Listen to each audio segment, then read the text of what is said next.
Hi everyone. In today's lecture, we will finish lecture 12. If you remember the last video lecture I had, we started lecture 12 but did not quite finish it, right? So we probably went up to slide 9, if you remember correct, if I remember correctly.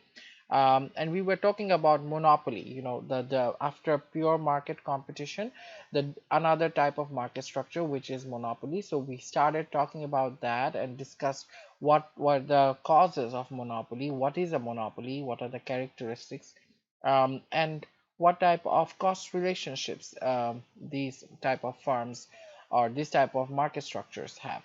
So today we will continue from slide 9, which is also going to talk about monopoly. So this whole lecture is going to talk about monopoly, and then we will wrap up this chapter.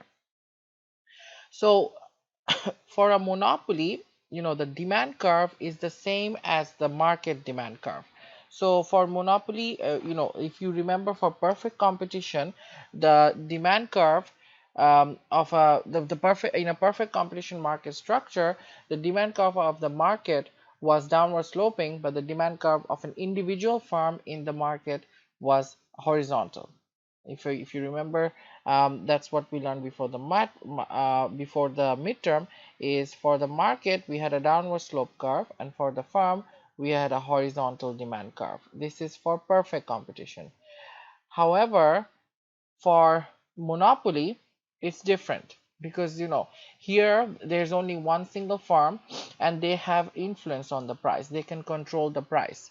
So in this case, the demand curve for the market and for the firm are the same, and this is a downward sloping demand curve. Okay, so in a monopoly market structure, the demand curve is equal to the market demand curve, which is also equal to the firm demand curve. Again, remember, in this type of market structure there is only one firm, so that one firm makes up that market. So definitely the demand curve is the demand curve of the market is equal to the demand curve for the individual firm. So that this is applicable for the monopoly, because there is only one firm under this type of market structure, and it is downward sloping. Now, in a monopoly market structure, the producer, which is, we only have one producer and they are the price setter. Basically, they determine what price they will sell at, because consumers do not have any other options. They do not have any substitutes. They only have this seller to go to. Either they buy it or not. Okay, so the monopolist is a price setter, but definitely in order to sell more, they need to reduce their prices, right? So that's why they have a downward sloping demand curve. So maybe when only one consumer can buy the product if the price is $100. Let's just say an example, okay? But if the price is dropped to $80, then probably two individuals will be able to buy it. So it just follows the normal law of demand. Although a firm in monopoly market structure is a price setter, but in order to sell more quantities to the consumers, they have to reduce the price, because that's how consumers operate. And again, the extent of price reduction, how much they will reduce the price wise in order to sell more units, will definitely depend on the relationship between the marginal cost, the average total cost, the average variable cost, the average fixed cost, total cost. So the firm will look at the relationship between the different costs, and at the same time the price elasticity. Are the consumers more price inelastic? If they are, if the monopoly finds out that they are more inelastic, then he will probably not reduce that much price, because consumers are not very sensitive to changes in prices. But if the consumers are elastic, that means producers, in order to sell more, will probably reduce more prices. So whether by how much the monopoly firm will reduce the price or not will depend on the cost relationships of the firm, as well as the price elasticity, whether it's inelastic, elastic, or whether it's unitary. So just like perfect competition, even in a monopoly market structure, the firm will maximize its profits where marginal revenue is equal to marginal cost. So basically you always have to remember that profit is maximized where marginal revenue is equal to marginal cost, and it is also applicable for a monopoly. Now if you remember, for a perfectly competitive firm, if we go back, let's clear this board. For a perfectly competitive firm, this was your demand curve for an individual firm, which was equals to your marginal revenue, which was also equals to your average revenue. This was pure competition, right? But for monopoly, the demand curve is downward sloping and the marginal revenue is actually different than the demand curve. There is a separation between the demand curve and the marginal revenue curve, and it will basically look like this. And we will do an example, as well as we will give you explanations why it looks like this. But basically what we are trying to say is, in a monopoly market structure, the demand curve and the marginal revenue curve, they will have a separation. There will be a separation between the two under a monopoly market structure. Okay, so let me do an example now, and try to explain how we come up to this type of graph. Okay, so let me do a let's say we have a table, and we are given with the following information. So we are given with price, we are given with quantity demanded, and then we have to calculate total revenue and marginal revenue, and using that we will calculate the demand curve and marginal revenue curve. Okay, so let's say the price is $11, quantity demanded is 0. When price is 10, quantity demanded is 1. When price is 9, quantity demanded is 2, 8, 3, 7, 4, 6, 5, and let's say one last point, 5, 6. Okay, so this data is given to you, and again we know as the price of the product goes down, the quantity demanded will go up, right? Because that makes sense. That's how we operate, because of income effect, because of substitution effect, and because of law of diminishing marginal utility. We will behave like that, that when the price will decrease, we will demand more quantities. Now if you remember, for perfect competition, this price remain the same. It wouldn't change. It would be always the same as the market price. Let's say $8 or $6. At every point it will remain the same. But for the monopoly, as we reduce the price, the quantity demanded goes up. So let's calculate the total revenue. Total revenue is again price times your quantity demanded. So 11 times 0, at when the price is 11, nobody is demanding, nobody is buying the product.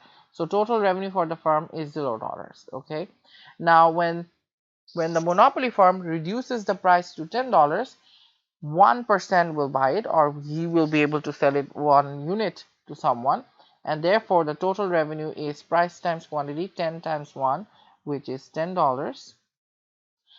When the firm reduces the price further to $9, 2 units will be sold, so now more people are buying, so the total revenue will be 9 times 2, which is $18. When the price is reduced to $8, 3 units will be sold, and the total revenue will be 8 times 3, which is $24, and so on. So 7 times 4 is $28. So we calculate the total revenue. 6 times 5 is $30, and again 5 times 6 is $30. And let's say we were given another point, 4, and let's say for 4 we will have 7. So in this case our total revenue will be $28. Okay, so we calculated the total revenue. Now let's calculate the marginal revenue, which is in between two price points, right? So when we change price from $11 to $10, the marginal revenue is $10. When we change the price from 10 to 9, the marginal revenue is 18 minus 10, which is $8. So change in total revenue divided by change in units. Okay, when we move from from $9 to $8, the marginal revenue is $6. Okay, same way we just calculate 28 minus 24 is 4. Then here is 30 minus 28 is $2. Here it's 30 minus 30 is $0. And here is actually 28 minus 30. So it's minus 2. Okay, so that's how we are calculating the total revenue and the marginal revenue. So if we look at the table, we will see that in order to sell from 1 unit to 2 units, let's say if the monopoly firm wants to sell 2 units, then they had to reduce the price from $10 to $9, right? If you look at the table, if they were selling $1 and let's say now they want to sell 2 units, then they had to reduce the price from 10 to $9. Right, so that's what's happening in a monopoly farm. And also notice that the marginal revenue, this marginal revenue is less than the price, right? So in a perfect competition, if you remember, price is equal to marginal revenue, which is equal to your average revenue. But in a monopoly market structure, the price is greater than marginal revenue. Here, you see, if $11 is greater than 10, 10 is greater than 8, 9 is greater than, sorry, not, don't take the first one. So let's start from the $10. 10 is equal to 10. 9 is greater than 8. 8 is greater than 6. 7 is greater than 4. So except for the first point, where price will be equals to marginal revenue, all other prices, in all the other prices, the price will be greater than the marginal revenue. And the demand line is more than the marginal revenue curve, because marginal revenue reflects the fact that prices have to be reduced for all purchasers and not just one. So basically what it means is the marginal revenue curve is below the demand curve, because price had to be reduced not just for one consumer, it had to be reduced for all the consumers in the market. So therefore the entire marginal revenue is going down, for which the marginal revenue curve is below the demand curve. So also another thing you must make sure is, logically it does not make it sense for the firm to sell the goods at $5 and $4, because the marginal revenue is 0 and here the marginal revenue is -2. So there's actually a loss. There's a -2 loss in marginal revenue, because before they were making $30 and now they're actually making $28 by selling at $4. So it does not make rational sense to sell the product at $4 or sell the product at $5, because you could have just earned $30 if you were selling at $6 and you produce and 5 units of the good was sold. Because when you lower your price further to $5, your marginal revenue is going down to 0, and if you're lowering it further to $4, then your marginal revenue actually becomes -2, and it makes no rational sense for a businessman to operate at those functions. So they might operate between 11 not 11 between 10 to $6. Okay, because at $11 nobody is buying it, so they don't want to operate at that price.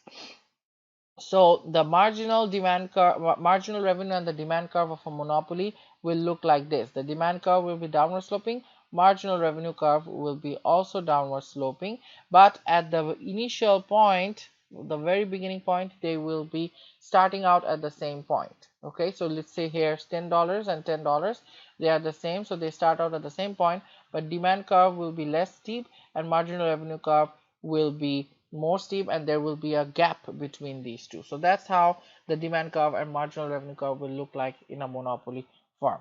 And again, remember, the revenue is maximized in a monopoly firm, in a monopoly market structure, at the point where marginal cost is equal to marginal revenue. So we all know marginal cost looks like this. So this is the profit maximizing point. That's the quantity, that's the price they're going to charge, and so that's how it will be. So the marginal revenue and marginal cost point where they intersect will be always below the demand curve. in a monopoly market structure. So we have to remember this. Again, important here is the profit maximizing point where marginal cost curve, this is the marginal cost curve, intersects the marginal revenue curve, will always be below the demand curve, okay, in a monopoly market structure. So moving on, again, the graph, here it talks about the graph, and that's the graph I just showed you. So, marginal revenue is less than demand at every point except the initial point. That's what I said at the very initial point. At the very initial point, marginal revenue and demand curve will start off from the same point, but then they will separate out, and marginal revenue will be always less than the demand curve. And since MR and demand, since the marginal revenue and the demand curve are different lines, the intercept of marginal revenue and marginal cost is always below demand line, just what I told you. So how can we calculate the profit that the marginal that the monopoly is making using this information? How can we, they operate below the demand curve, because that's the profit maximizing point will be below the demand curve. And how are we going to calculate the profit maximizing point for that firm? So, or in other words, how are we going to calculate the profit that the monopoly firm is making? So let me do another quick example and see and see if you guys understand that, or it will help you to understand how you can calculate the profit of a monopoly market, or a firm operating in a monopoly market structure. And it's very similar to how we did for a perfect competition, except the graph is a little bit different. But let us do an example and hope that this example clarifies you how to calculate it. Okay, so let's say we have a graph. Again, this is quantity and this is price. Okay, so we know this is the demand curve is downward sloping in monopoly, and the marginal revenue curve starts at the same point as demand curve, but it is always below the demand curve, so it will be like this. Then we have the marginal cost curve, which is this, and then we have the average total cost curve, right? Like, what is the average total cost to produce the unit, and that will be something like this. Okay, so let's say we're given with this graph, and we are also given with the labels. Assume this is 8. Okay, assume the quantity is 285. Okay, and then assume we have these points.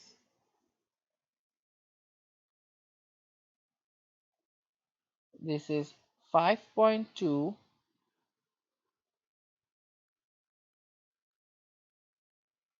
and this one is 4.2. Okay, so we are given with this graph, and we have to calculate what the profit is making. First of all, let me explain what's happening. So we all know profit is maximized when marginal revenue is equal to marginal cost. So that is the point where the profit is maximized, and this is the unit. So when the firm will be producing 285 units, that's when or when the firm it will be able to sell 285 units to consumers. That is the point where their profit is maximized. However, what is their price at that point? So at this point, if you go straight up and hit the demand curve and go left, that's the price. So they will charge a price of $5.2, but what per unit. And what is the cost? So what is the cost to produce each unit? So we have to look at the average total cost curve now. At the same point, we look at the average cost curve and go back to the price axis and see the cost is $4.2 per unit. So from here, we can get this information. The average total cost per unit at the profit maximizing point is $4.2. The price per unit at profit maximizing point is $5.2. Okay, and then the quantity, the profit maximizing quantity, is $285. So this rectangle is the profit that this monopoly is making in the market, and the way we calculate is again, we first calculate the total revenue. So total revenue is equals to price times quantity, right? So if the price is 5.2 times quantity is 285, so we get total revenue of uh-oh, looks like the internet is doing some problems, but let me clear this out. Give me a second, let me just clear this out. Okay, there you go, it's gone. So again, I wanted to tell you, let's recap, so you know this technical issue is ignored. We are given with this graph, and from this graph we get the at the profit maximizing point where marginal cost is equal to marginal revenue, we go up and hit the demand curve. We find out the price is $5.2 per unit at this point, and the profit maximizing quantity is $285.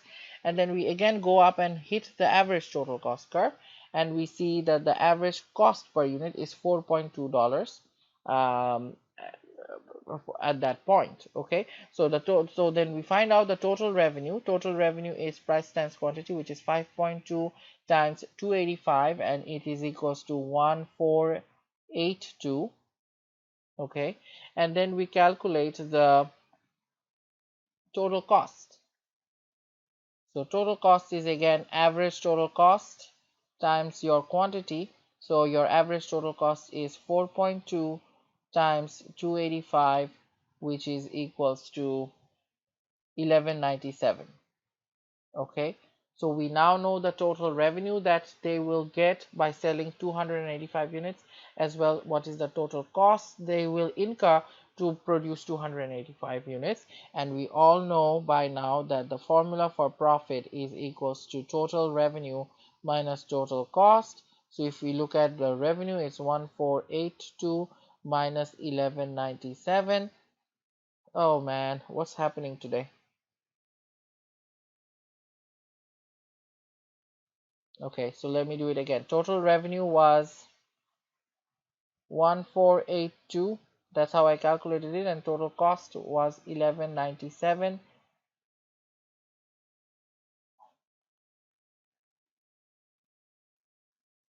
That's what I did. If you go back to, if you rewind your video, you will see it's the same numbers. And then we remember profit is equals to total revenue minus total cost based on our previous knowledge. So it's 1482 minus 1197, which is equals to 285. So that is the profit that the firm is making in the monopoly market structure. Okay. So that's how we will calculate the profit. We can have the information in the graph, like we can be given a graph and then we can calculate the area of this rectangle, or we can just calculate the total revenue they are making at the profit maximizing point where MR is equal to MC, and also calculate the total cost they are incurring at that point and subtract total cost from total revenue to give us the profit. That's exactly what we did here. So hope this gives you an idea about how what's the profit that firms in the monopoly market structure are making and how we calculate that. So monopoly, another interesting thing about monopoly is they can increase their profit if they are able to discriminate their prices. So this is a very important and a very interesting concept. You know, basically what it means is if they are charging different prices to different consumers for the same item. Let's say I'm the firm in the monopoly market structure and I have 3 bottles of water to sell in the market, and I sell my first bottle of water at $2 to Fernanda, and I sell $3 the second one at $3 to Israel, and I sell my third bottle at $4 to Patrick. So that would be price discrimination. For the same item, for the same product, I am charging different prices to different consumers. You know, so basically what I am doing as a firm in the monopoly market structure, I am tapping in the demand line on the demand curve, and each consumer is charged the maximum price that they are willing to pay and there won't be any consumer surplus. So let's say, for instance, Fernanda, she's buying the water bottle for $2 because that's the maximum she is willing to pay for the water bottle. So I will sell her at $2. But Israel may be willing to pay $3 for one bottle of water. So I will sell the product at $3. So I am basically tapping the demand curve and charging each consumer the maximum price that they're willing to pay for each entity. So that's why I'm discriminating the price. Now, this is only possible if I have control over the market and if I have control over my price and output. If I have a lot of competitors, if I have a lot of substitute products, I won't be able to do it. Okay, so only if I have control over my output and my price, I will be able to discriminate my prices and increase my profit. Okay, additionally, another requirement for price discrimination is I need to keep the buyers separate, and they cannot share the knowledge with one another, right? Like if Israel knows that Fernanda is buying this water bottle for $2, he will not be willing to pay $3. Or if, let's say, Israel buys with $3 and then he resells it to Fernanda for $2. So the buyers need to be kept separate so that they don't share the information, and then it is also done to prevent resale. In this type of situation, a monopoly firm can discriminate prices between the different consumers as long as they have control over their output, control over their price, and as long as they can keep the buyers separate so that they can charge the maximum price that each consumer is willing to pay. And again, this happens in the airline ticketing industry, in the airline industry, very common.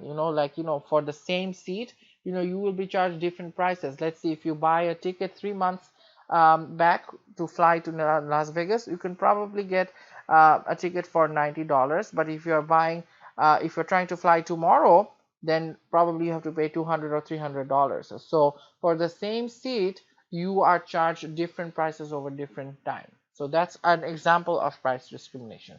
But I do want to give you an example of price discrimination to show you how monopoly firms can maximize profit when they are implementing this strategy, or when they are trying to engage in price discrimination, how monopoly can benefit from this and how they can maximize their profit.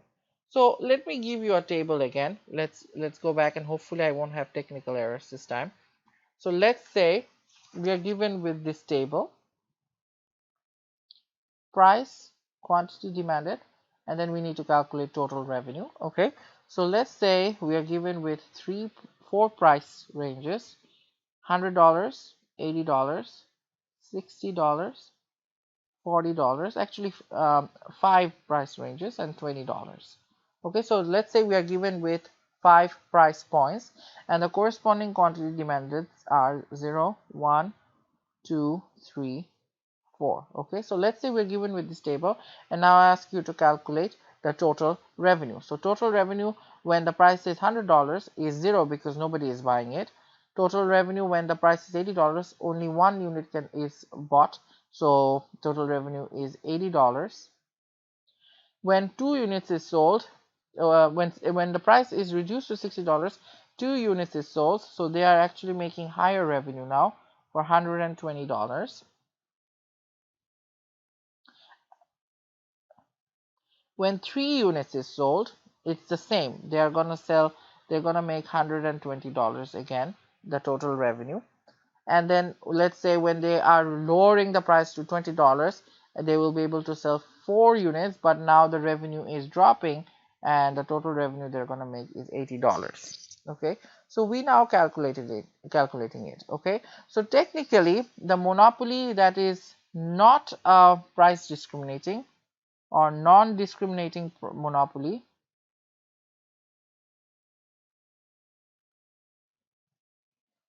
let's say, will operate at this point, because that's where the that's where the profit is maximized. You know, they can either operate here or they can operate here, but let's assume they will choose this point because that's where the profit is, or the total revenue is maximized, right? Because they're making $120 in revenue, because 40 times 30 is $120.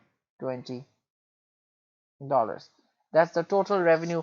So out of all the price points, this is where they are making the most total revenue. Of course, they can also make the same amount of revenue here when they're charging price $60. But for this example, let's assume they are going to choose to operate at price $40 and sell 3 units. Okay, so at that point they're making $120 total revenue, and this is a non-discriminating monopoly. Now they are not discriminating the prices. Okay, but when they are going to discriminate, now let's say we have a price discrimination or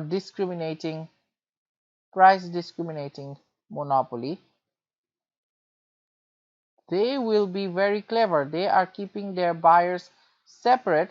Nobody knows how much they are buying or selling for, so they will keep them separate. And in that case, let's say for 1 unit, for the first buyer, for this first buyer, they're gonna sell at $80, plus for the second buyer they will sell for $60. So let's say this is Fernanda. She is willing to pay $80 for 1 unit. Now for the second buyer, which is probably Israel, he's willing to pay $60. And the third buyer, which is probably Patrick, is willing to pay $40. Sorry, this should be 1, and one buyer is willing to pay $40, right? So what he is doing, what the firm is doing, basically, the person who is willing to pay $80 is paying $80. The person who is willing to pay $60 is paying $60. The person who is willing to pay $40 is paying $40. And by selling 3 units, look, if you add them up, the total revenue in this case is $180, which is definitely greater than $120. So by selling 3 units and discriminating the prices among the 3 different consumers, they're able to increase their total revenue compared to a scenario when they are not discriminating prices, right?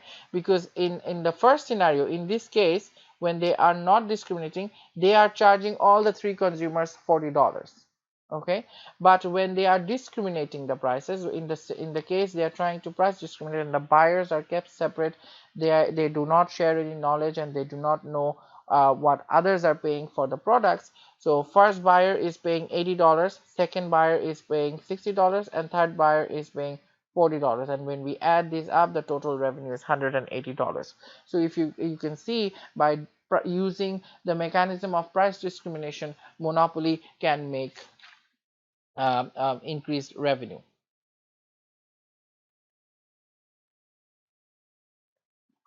So the quantity supplied by monopolies is actually not very efficient, you know.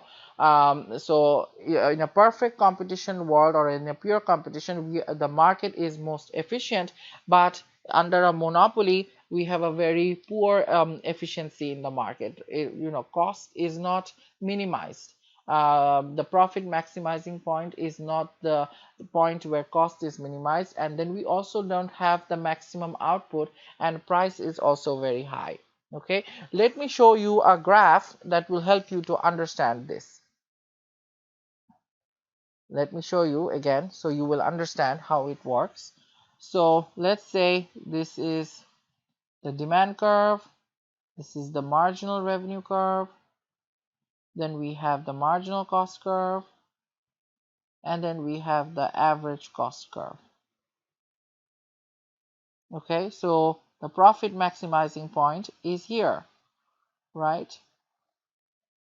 And the cost is here, but the cost is actually minimized here.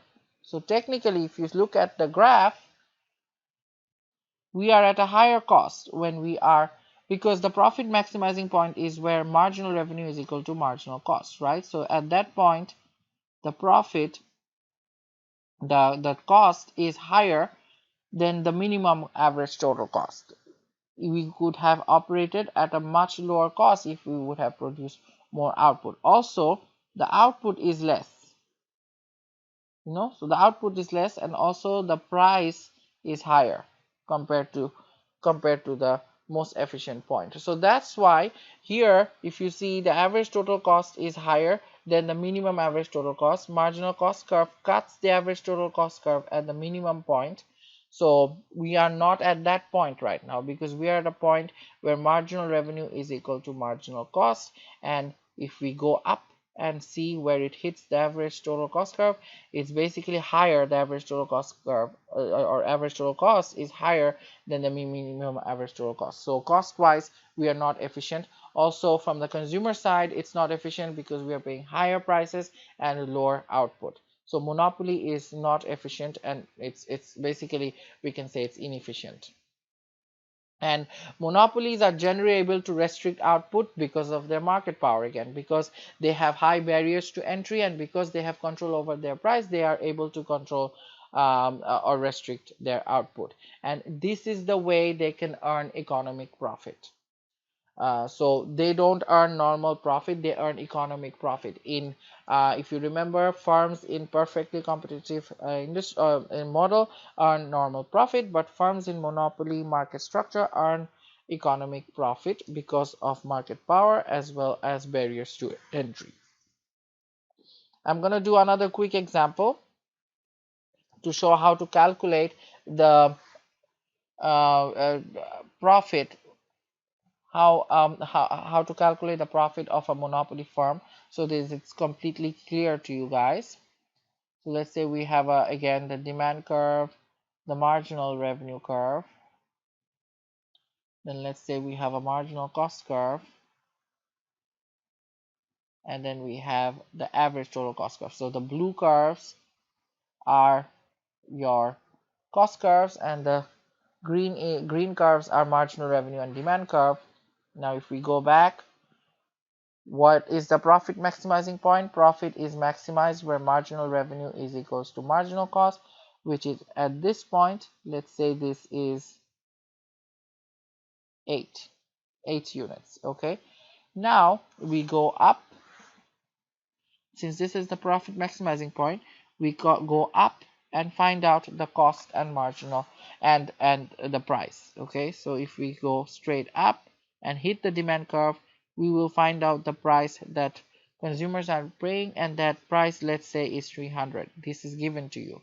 Okay, and then again, if we go up, when it hits the average total cost, we will find the total cost, and that will give you the cost to produce per unit of the good. Okay, so this the area of this rectangle is a profit made by the monopoly firm.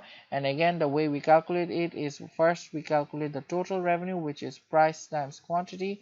Here is the price is 300 times 8, which is equals to 2400. Total cost is equals to, again, 8 quantity times your average total cost. Average total cost is 200. 200 times 8 is equals to 1600. Okay, and then we know what the formula of profit is, which is total revenue minus total cost, which is 2400 minus 1600, and that is equals to 800. So basically, it's a very similar example I did just a little bit ago, but I wanted to do another one so that it's clear to you guys how we can calculate the economic profit that monopoly firms make, and how they are inefficient, because they are at a point that's not the lowest. Probably this is the lowest average total cost curve, and they will probably be, let's say, at 150. They should have been. If they were operating here, then probably yes, they would be efficient, but no, they're actually operating at this point of the cost curve and this point of the demand curve. So we are inefficient, and they are making, because of that, they are making economic profit. Okay, so let's move on to the next slides. One important thing to remember is a monopoly does not have a supply curve. So because it's just one firm, there is no supply curve. Okay, and that's also because the demand curve is downward sloping, and it is separated, and it separates price from marginal revenue. So no supply curve is possible when a downward sloping demand curve separates price from marginal revenue. So that is why a monopoly does not have a supply curve. So in short, you just have to know that a monopoly firm will never have a supply curve. Now there are many disadvantages of monopoly. The lot of negative consequences when we have a monopoly market structure. First, it's again we discussed about this, but basically the most important disadvantage of a monopoly is that it creates operating inefficiency. They are operating at a higher cost compared to a lower cost, right? They are operating here as opposed to this point. So they are operating at a higher cost, and they are not competitive. Basically, monopoly will hire less efficient workers, and they will pay more to these workers. So they will pay more than the market rate to the workers, and as a result, the cost will be higher. So in a monopoly market structure, the workers are compensated at a higher rate than workers in a purely competitive firms, and that's why the average total cost is higher. That's one thing. Second is risk avoidance behavior. So that's the another disadvantage or another characteristics of a monopoly. Basically, they will not engage in any type of activities that will risk their business. They will not try to launch new products. They will not try to do research and development in order to bring new products that will ultimately be a competition to their existing products. So they will tend to avoid risk and stay where they are, and they will not engage in any type of activity such as launching new products, which can create competition for themselves also. And then it also causes income concentration. It ultimately leads to inequality. Think about it. Monopoly is charging higher prices, so the people who are the owner of the monopoly, they are making more income, and the consumers are losing because they are paying higher prices. So the income between the consumer and the producers who are making more income is more, right? The income inequality, the difference between the income between these two groups is more. So it's basically creating more inequality in the society, income inequality. Another concept that we know is called the rent-seeking behavior, which is classified under monopoly. What it means is when a consumer is actually paying a periodic fee, like a monthly fee or a subscription fee to a monopoly for a use of good or service. Now, these market conditions may be allowed by government, but it adds no value to the consumer. For instance, there are some branded drugs for which we pay a premium, but basically they are the same as a generic drugs. There is no difference. Just because of the brand, we are paying a premium. So that is called rent seeking behavior. Because we have a name, we have a brand, we have a trademark, we are receiving a premium over other generic items which are very similar to our one. So in that type of behavior is called rent seeking behavior.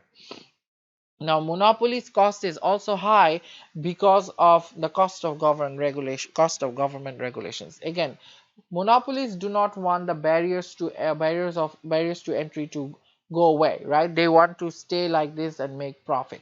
So who can remove the barriers to entry? It's the government is one of the entity that can remove the entry.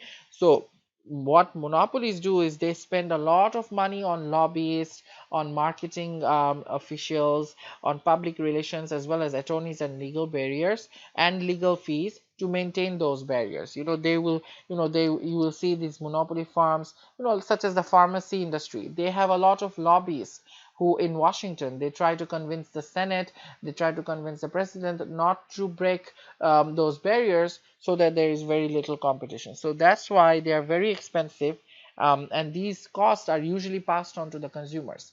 So it's very inefficient. There is a high cost for government lobbying, and they, because they want to maintain this barriers, so they spend a lot of money on lobbying and then trying to create relationships with government officials and maintain the barriers, and the cost is high, and these are passed on to the consumers in terms of high prices.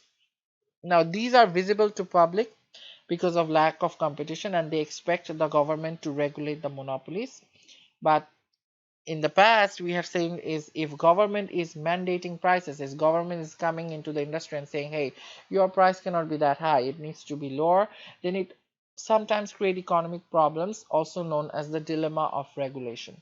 So in a scenario where the government will come into a monopoly market structure and tell them to charge a price lower than what they are charging, then it might cause an economic problem called dilemma of regulation. What it basically means is the amount of inefficiency arising from government regulation is actually higher than the amount of inefficiency from monopoly. So it does not make any sense, right?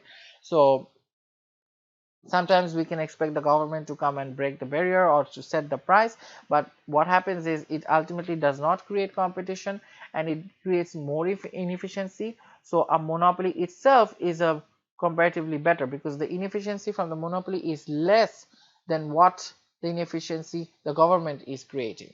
So that's why it's called the dilemma of regulation.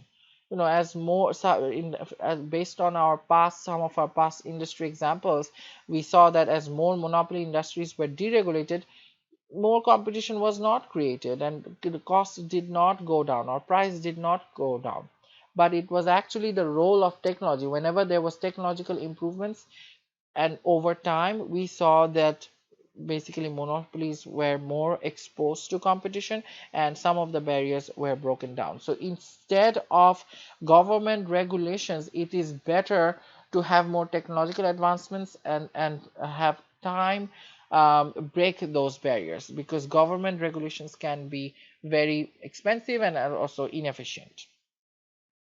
In the long run, a monopoly can ultimately move towards normal profit. Like in the short run, they can earn economic profit, but in the long run, because of technological advancement and some government intervention, as well as time, as the passage of time, they will face more competition from other firms, and they will start receiving normal profit. Also, another thing that can challenge monopoly is mergers between the competitors. Let's say Delta Airlines is the largest airlines in the United States, but now what will happen if American Airlines and Southwest Airlines merges? So in that case, they will face a greater competition, and that will eventually lead to better, more output and lower prices.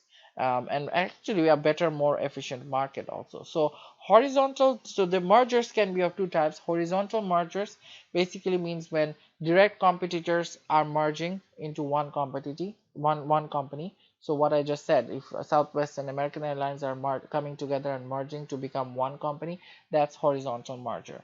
But there's another type of merger called vertical mergers, where different production levels combines into one company.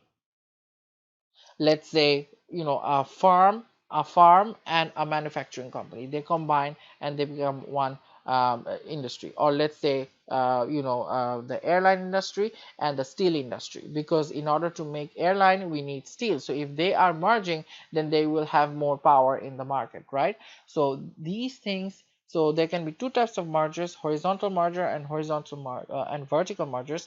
And these mergers can definitely pose competition to the monopoly, and can ultimately break it down in the long run.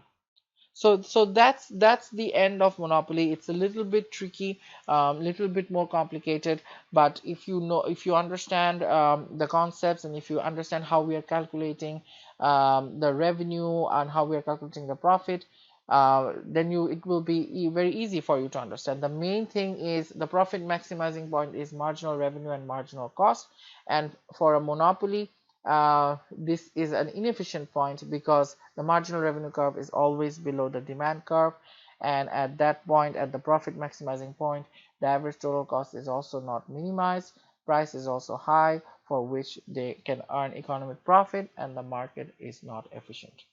So that's the end of the chapter monopoly and lecture 12. So in my next video lecture, we will start talking about lecture 13, the other two types of market structure, which is monopolistic market structure and oligopoly market structure. Until then, stay safe, guys. I'll be back soon. Bye.